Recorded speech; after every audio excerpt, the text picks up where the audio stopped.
Oi, gente, tudo bem? Tá começando mais um Gente de Tablado, um bate-papo com gente que dedica a sua vida à arte. E hoje o meu papo é com um ator de quem eu sou muito, mas muito fã. Ele é um carioca com mais de 30 anos de carreira e é apaixonado por teatro. Tão apaixonado que administra o Teatro J. Safra, em São Paulo, onde cuida da administração e da curadoria artística junto com o Eduardo Figueiredo. Ao longo de todos esses anos de carreira, ele coleciona vários espetáculos de sucesso, incluindo Festa e Um Beijo em Franz Kafka, das quais a gente vai falar daqui a pouquinho. Ele é o que se costuma chamar de um homem de teatro, um ator com um talento e uma sensibilidade que me comove e me inspira. Maurício Machado, senhoras e senhores. Ah, querido, Então, fiquei obrigado, muito muito comovido com as obrigado. suas palavras. Eu que agradeço. Palavras Você nem lindas, né? imagina o que significa conversar com você. Eu já falei para você, eu sou muito seu fã mesmo. E você é um desses Muito artistas que a obrigado. gente olha em cena e pensa, quero ser igual, sabe? É muito bonito de Que ver. lindo. Eu queria começar sabendo o seguinte, quando que surge o desejo de ser ator? Quando as pessoas, eu ouço, modestamente falando, ouço isso de algumas pessoas, né? Que eu inspiro e que gostariam de ser como eu sou no futuro próximo e tudo. Eu nunca imaginei, embora desejasse, chegar tão longe. Eu nunca imaginei que fosse conseguir conquistar os meus sonhos e os meus objetivos. Eu tive todas as negações possíveis que você puder imaginar, começando dentro de casa. Mas eu acho que tem uma coisa que a gente não tem como fugir muito, o maior golpe de sorte que eu tive na minha vida, que foi desde muito cedo entender qual era a minha vocação, para que eu vim ao mundo, né? Qual a missão que eu tinha no mundo. E a arte foi um chamamento muito grande dentro da minha alma, inexplicavelmente, porque eu não sou de família de artistas, o meu pai e minha mãe são imigrantes portugueses, minha mãe veio da roça, não pense em você que ela veio de Lisboa, ela veio da roça mesmo, do norte de Portugal.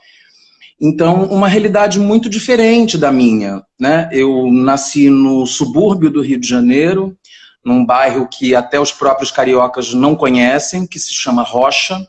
Meu pai, um dono de padaria, a única padaria do bairro, onde o Cartola comprava pão.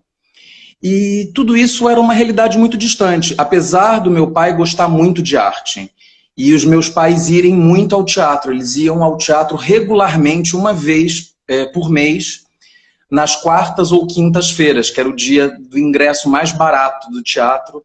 E esse dia era um dia muito especial para mim e para o meu irmão, porque a gente podia dormir mais tarde.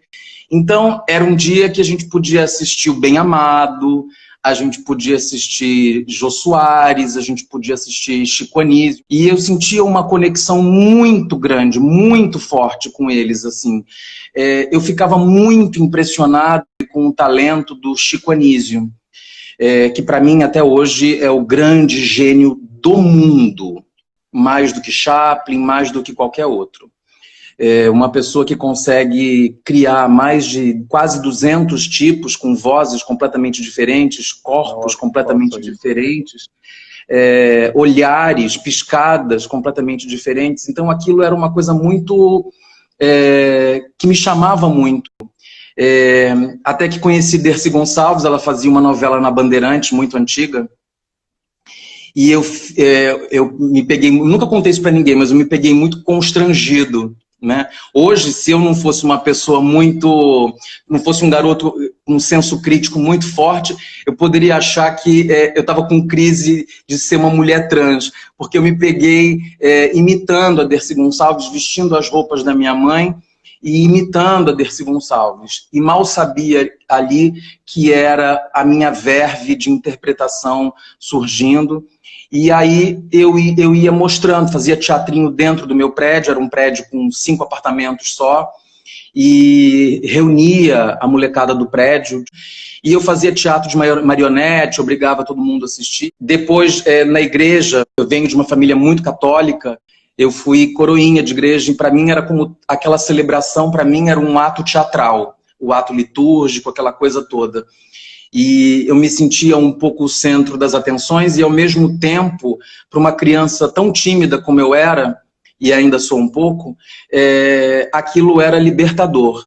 E uma outra coisa que eu me lembro muito, apesar dos meus pais irem muito ao teatro e nunca terem me levado, eu nunca tinha ido ao teatro, é importante que se diga, existia um programa que as pessoas que têm acima de 35 anos talvez se lembrem, que chamava-se TV Globinho, que era dentro do Jornal Hoje. O Jornal Hoje existe até hoje, né? Na Rede Globo. E aí a Paula Saldanha tinha um quadro dentro do Jornal Hoje que chamava-se TV Globinho, que era, ela mostrava uma agenda cultural dos espetáculos teatrais. E aí toda vez que eu via teatro televisionado, e eu via aquela plateia, e eu via aquele teatro, aquela caixa cênica preta, era magnético para mim. Então isso foi uma coisa muito forte. Aí eu, com 12 anos de idade, eu peço para o meu pai a ajuda, né, de fazer, já começando a entender que essa era a minha vocação. O meu pai lia muito, era assinante de jornal. Eu ouvia muito falar sobre um curso de teatro que é muito famoso até hoje, que é o Teatro Tablado, aqui no Rio. E eu peço para o meu pai para que ele me pague esse curso. Ali eu recebi a minha primeira negação, né? Que eu não precisei de análise nem nada para lidar com isso, lidei muito bem com isso. Eu acho que todos os nãos fortalecem a vida da gente. E, de certa maneira, sou muito grato ao não que ele me deu, porque me fez lutar com as minhas próprias ferramentas. E não digo isso com pesar, não. Eu nunca fui uma pessoa de muita sorte, eu sempre fui uma pessoa de muito trabalho. Mas ali, quando meu pai me negou e disse que eu seria um diplomata, que eu estudaria em Portugal, ou que eu seria um advogado, ou que eu cuidaria da padaria dele, ele não me deu muitas chances. 3 dias depois, eu estudava num colégio de padre, muito conhecido do Brasil todo, que é o Colégio Salesiano. O padre entra na sala de aula, invade a sala de aula, dizendo que tinha um pai de um aluno que queria montar um grupo de teatro no final de semana. E que era gratuito e tudo mais. Bom, ali eu tinha metade dos meus problemas resolvidos, porque não tinha que pagar o curso. Mas eu tinha um outro problema. Para o meu pai, era impensável eu fazer teatro, e ele negou por uma questão de preconceito, dizendo que não era uma coisa masculina fazer teatro, e que também, no fundo, ele tinha uma preocupação, apesar dele gostar muito de teatro, ele tinha uma preocupação muito, muito legítima, né, que eu acho que todo pai tem com o meu futuro. E eu pensei, bom, ele não vai aceitar. E aí eu não hesitei, fiquei com aquele documento em mãos. Assim que o padre, no mesmo instante, virou as costas, eu falsifiquei ali mesmo, na mesma aula que o padre invadiu, a assinatura do meu pai. E essa carta tinha que ser entregue em até 5 dias. No dia seguinte, eu fui o primeiro a entregar a carta. E ali começou a minha trajetória. Eu ensaiei durante 1 ano da minha vida, não, acho que uns 10 meses. Os meus pais não entendiam nada que eu ia fazer de sábado e domingo na escola. Eu inventava uma desculpa todo final de semana, até que essa desculpa não colou mais, até que minha mãe descobriu, contou para o meu pai. Minha mãe segurou meu pai e ela disse, não, isso é coisa passageira, vai passar. E bom, não passou até hoje, né? Dali eu entrei para... Esse espetáculo não estreou, o bicho do teatro já tinha me mordido, eu no meu íntimo, no meu fórum íntimo, já tinha absolutamente certeza que era isso, que seria o meu futuro. E fazendo ali durante 9 meses essas aulas preparatórias, que já não eram aulas de teatro, já era a preparação mesmo para fazer um espetáculo de teatro. Como não deu certo, meu pai assinava um jornal de classificados também, que ele via muito, meu pai gostava muito de antiguidade, tinha uma tira de atividades artísticas. E ali eu fiquei pesquisando que grupos eu poderia entrar e tudo mais, até que eu vi um anúncio de um grupo de teatro amador, eu entrei, ensaiei 4 meses com esse grupo de teatro amador, e aí esse grupo de teatro amador se desfez, não estreamos nada, aí entrei num segundo grupo, também não aconteceu nada, o grupo se desfez, até que eu rompi um pouco os horizontes de um garoto suburbano, fui fazer um teste num grupo de teatro no Catete, entrei para esse grupo se desfez, e eu falei, bom, eu acho que eu vou pegar aquela peça que eu estava ensaiando na escola e vou eu montar. Aí eu liguei para um programa, isso eu tinha 13 anos de idade, liguei para um programa muito conhecido, que ficou quase 40 anos no ar na televisão brasileira, saiu do ar esse ano, pelo governo federal, que é a TV Brasil, a antiga TV Educativa, que era o Sem Censura. Liguei para o Sem Censura, eles tinham um classificadinho que a Lúcia Leme, que era apresentadora do programa na época, ela disse que eu estava precisando de atores, dei o telefone da minha casa, tinha conseguido um clube perto da minha casa para fazer o teste com a rapaziada, foram mais de 400 ligações, levei uma surra porque tinha dado o telefone na televisão, e aí comecei a ensaiar com esse espetáculo, mas eu tinha 13 anos, né? Esse diretor me emprestou os figurinos, preparei o espetáculo todo, mas as questões técnicas na época eu não soube resolver com iluminação, som. Quando eu fui recolher todas as coisas na hora de ir embora, depois de estar ensaiando com eles uns 3 meses, o gerente do clube falou, olha, tem um grupo de teatro amador aqui que está ensaiando uma peça, você não quer conhecer? Eu falei, poxa, é tudo que eu quero. Aí eu entrei nesse grupo, e aí com esse grupo eu estreiei no Teatro Amador, num espetáculo, fazendo um príncipe. E a minha estreia foi num orfanato de meninas, no Meyer. Depois a gente fez um espetáculo da Cecília Meirelles, com poesias da Cecília Meirelles em hospitais. E aí depois, logo em seguida, o grupo se desfez, né? Grupo de teatro amador, cada um precisava ganhar a sua vida. E aí, de novo, nesse jornal eu soube de um anúncio, daí de um espetáculo profissional, do qual eu fiz teste, e era um grande musical. E aí eu fiz a minha estreia profissional aos 15 anos de idade. E aí, nos próximos 5 espetáculos que eu fiz, todos, 5 ou 6 espetáculos, todos sem a presença do meu pai, que não ia me ver. Mas a minha mãe esteve presente na estreia, na minha estreia profissional, me disse coisas lindas, ficou muito impressionada, disse que, minha mãe não é mais viva, disse que eu lembrava muito o Lauro Corona. E aí, dali, fui começando a dar os meus primeiros passos, todo sozinho, com muita luta, com muita batalha, tendo sempre que vencer as negativas dentro de casa, com o compromisso de ganhar dinheiro, que era uma preocupação que passou a ser muito grande da minha mãe, porque ela tinha absoluta certeza de que eu tinha talento, mas como toda mãe tinha uma preocupação muito forte, né, com o futuro do seu filho. Fui tentando me manter, fui tentando oportunidades na televisão, todas negadas, oportunidades no cinema. O Rio de Janeiro tem uma questão muito forte com a questão da Zona Norte e da Zona Sul, então o fato de eu não ter feito uma escola também me atrapalhou demais, porque a escola, de alguma maneira, ela te dá estofo, te dá subsídio, para que você aprenda, para que você forme o seu núcleo de contato, o seu núcleo de pessoas, né, que vão caminhar junto com você, que vão lutar junto com você. E você pode até se juntar com pessoas para montar o seu grupo de teatro, né, que tem vários casos aí, né, de atores. Paulo Gustavo, inclusive, é um desses atores que se juntou com Fábio Porchat, com tanta gente.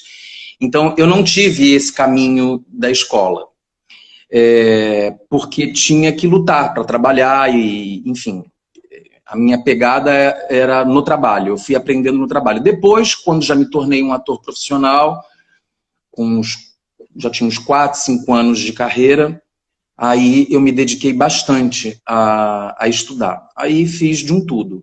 Acabei não cursando uma escola regular, nenhuma universidade, que seria o ideal, mas fiz tudo que você puder imaginar. Fiz desde balé no Teatro Municipal do Rio de Janeiro, fiz a maior escola, que é a única escola federal do Brasil, de circo, fiz oficina de maquiagem, depois fiz oficina de circo no Circo Voador no Rio, fiz centenas de aulas de cantos com vários professores, fiz curso de produção cultural na Faculdade Cândido Mendes, enfim, estudei muito, fiz sapateado, fiz jazz, para que eu pudesse me instrumentalizar como ator e estar sempre preparado como ator.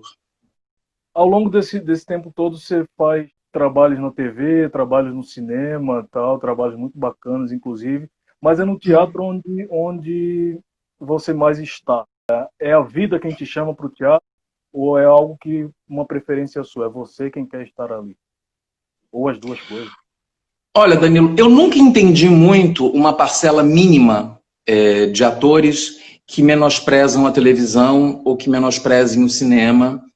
Como também nunca entendi muito bem, embora respeite, atores que não façam teatro. Acho muitíssimo estranho. Eu acho que o único bom exemplo que a gente tem é da Glória Pires mesmo, que é uma atriz brilhante do audiovisual e que, enfim, é gênia.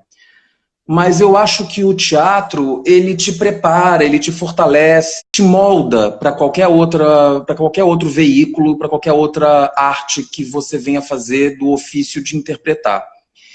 E eu não consigo muito entender que o artista não queira esse contato do ao vivo, que ele não queira esse desafio do ao vivo do teatro.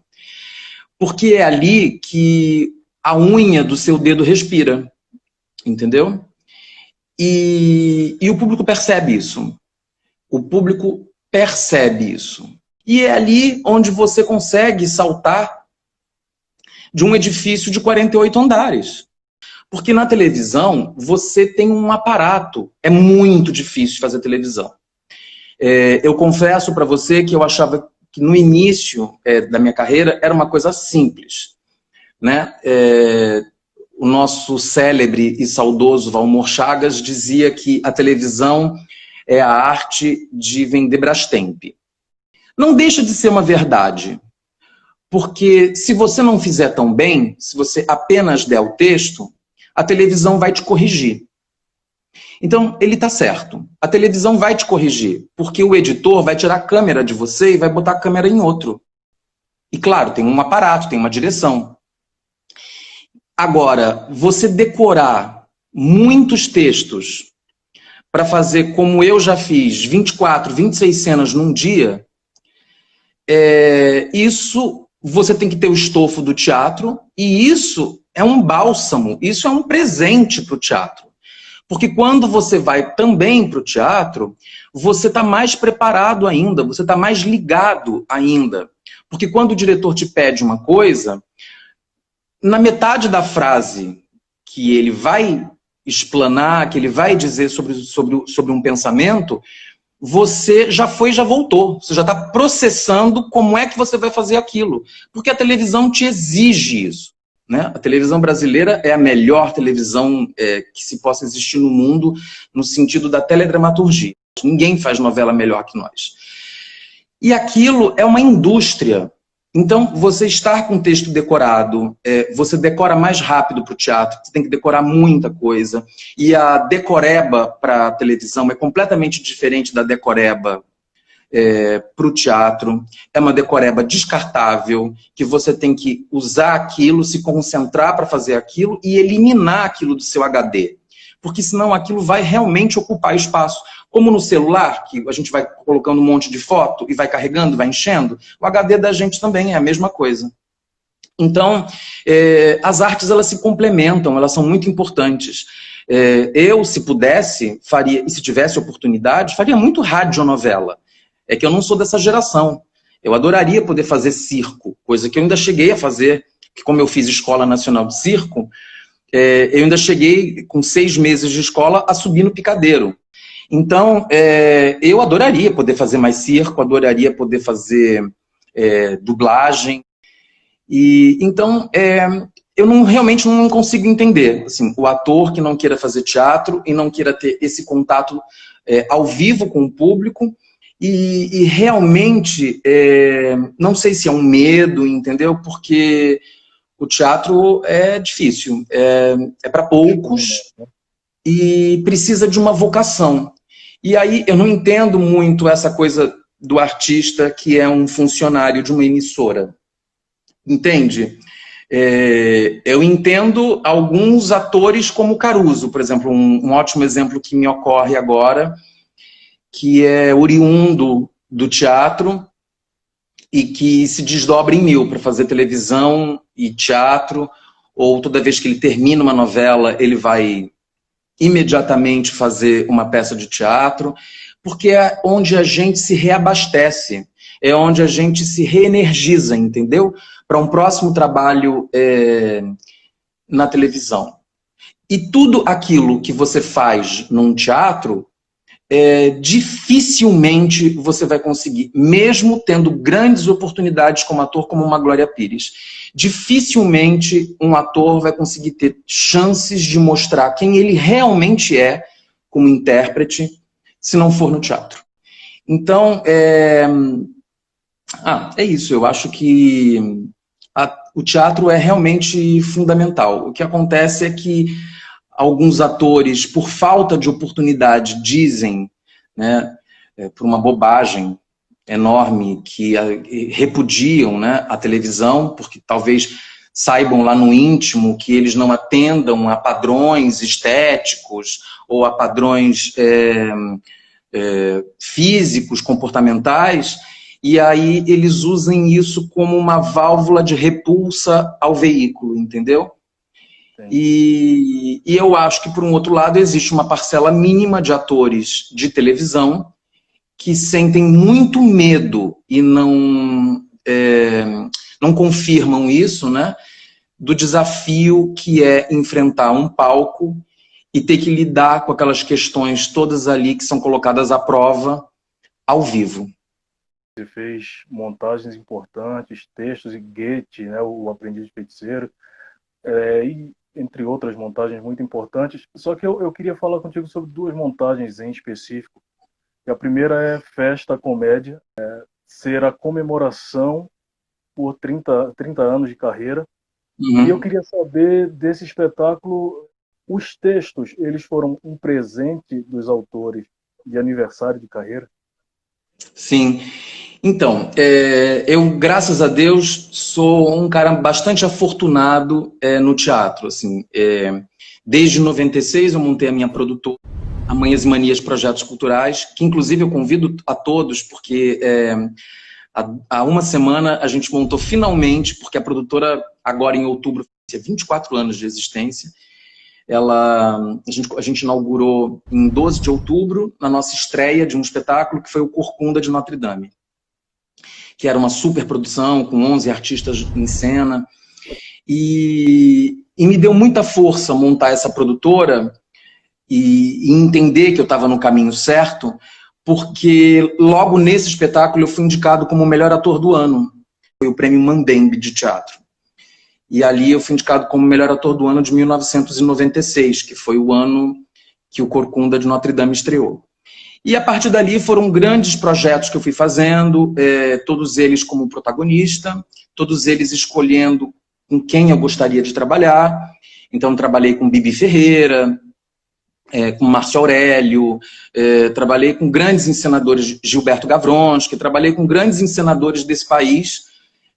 Tive a oportunidade de fazer grandes papéis, fiz Cyrano de Bergerac, que é a maior obra, né, do teatro e da literatura francesa, fiz Gulliver, fiz um texto extraordinário do Alcides Nogueira, As Traças da Paixão, com a Lucélia Santos, fiz comédia do Mauro Razzi, Batalha de Arroz num Ringue para Dois, que somente o Mauro...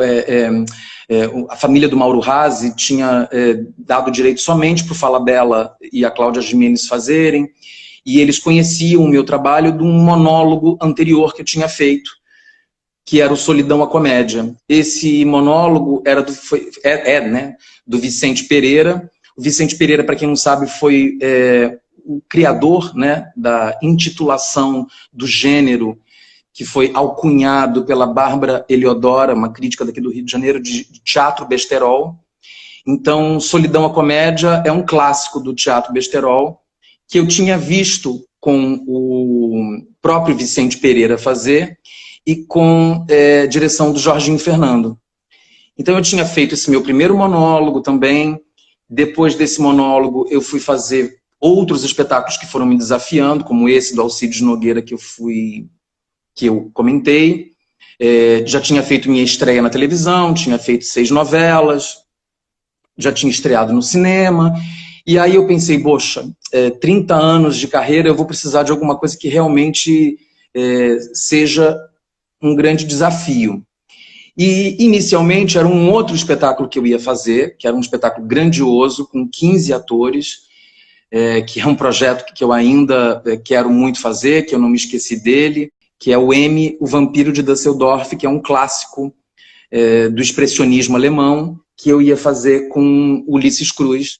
Bom, aí pensando nisso tudo, nesses 30 anos de carreira, no que poderia ser, no que eu poderia fazer, naquilo que fosse realmente tirar a minha paz, o meu sossego. Porque é uma coisa que eu prezo muito como intérprete.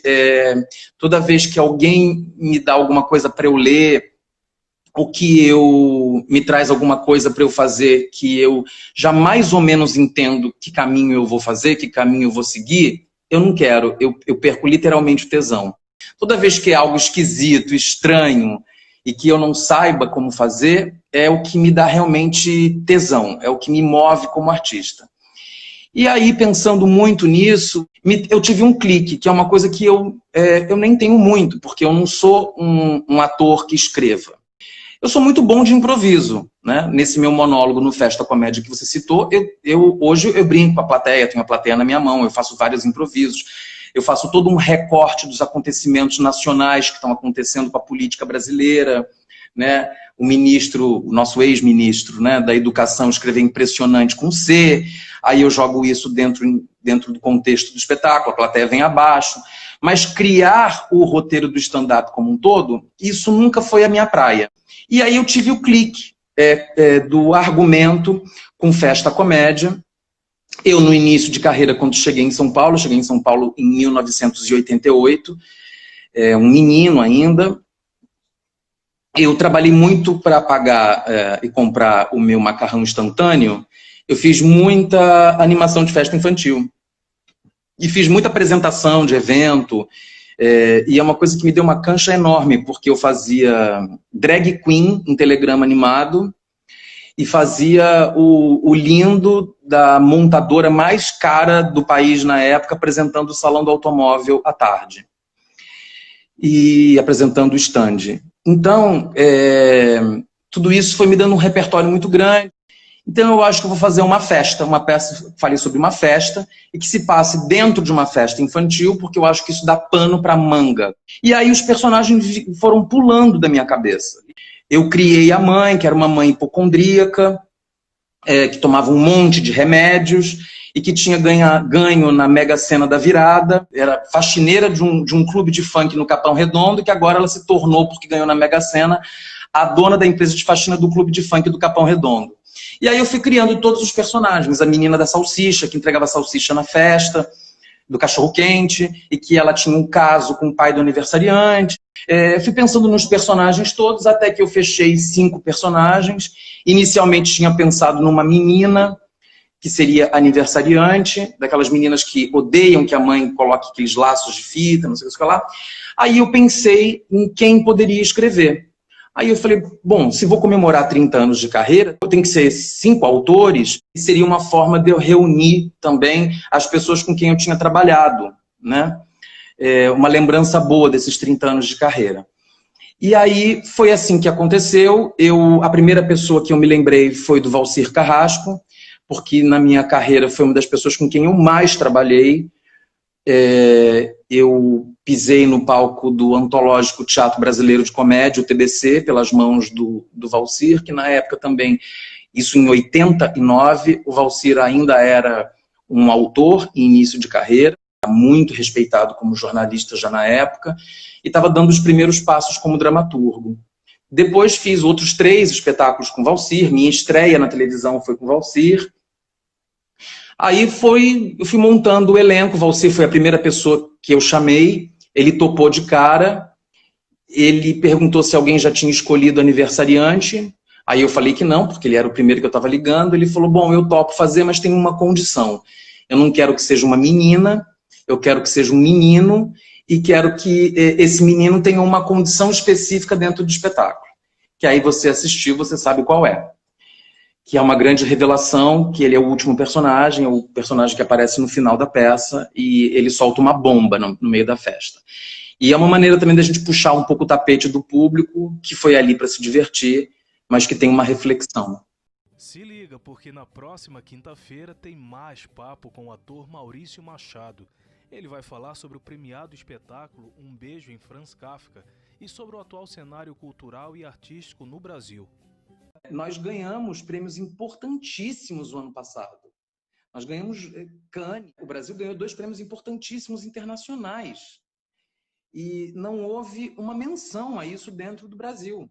Próxima quinta, você confere a segunda parte da conversa com o ator Maurício Machado, no Gente de Tablado.